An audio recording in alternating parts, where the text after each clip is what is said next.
ምን ሲጠብቃት ማሚ መጣች ይችላል ፓርት 4 ላይ ስተኛው ቪዲዮ ሳገኝ የመጀመሪያ በመሆኑ የደስታና የድንጋጤ ስሜት ውስጥ ነኝ።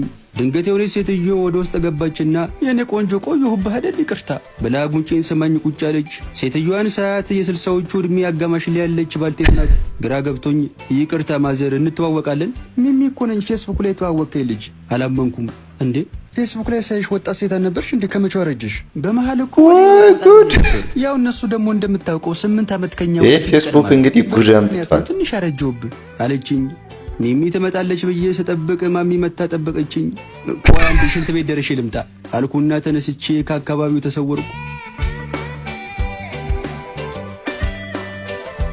እውነት ነው። ይሻላል አባቴ። ኦ ማሚ በሌላ ጊዜ እንደ ሰንደቅ ዓላማ መስቀያ ዘንግ የረዘመች ልጅ ተዋወቅኩ።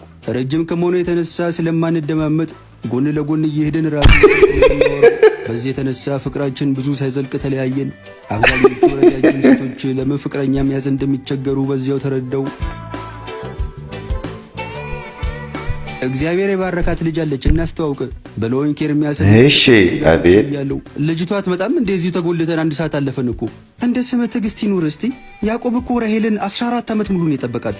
አንተ 1 ሰዓት ቁጭ ብለህ ምን ታጎረመርማለህ? ልጅቷን ግን የት ነው የምታውቋት? የቅድስት ጓደኛ እኮ ናት። እንዴ ጓደኛሽ ሆና እንዴት እስከዛሬ አላየኋትም? ክፍለ ሀገር ነው ለትዳር ያለው ጉጉቱ ግን ይገርመኛል። ስለመሰለኝ ላስተዋውቃችሁ ብዬ እኮ ነው። ጨዋ ሰው ካገኘች ለማግባት ዝግጁ ናት። በዛ ላይ ደግሞ እንዴት ውብ እንደሆነች የምትሰራው ምግብ ደግሞ አይነገር። ኩክ ማድረግ ጥርሷን የነቀለችበት ሙያ ነው።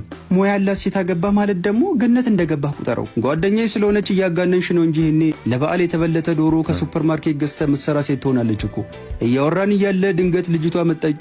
ሁለቱም ተራ በተራ ሰላም ካላት በኋላ እውነት ነው ሊሆንም ይችላል ላይሆንም ይችላል። ፈገግ ብዬ እዮብ በየዘረጋውላት ቃል ኪዳን ብላ ጨበጠችኝ።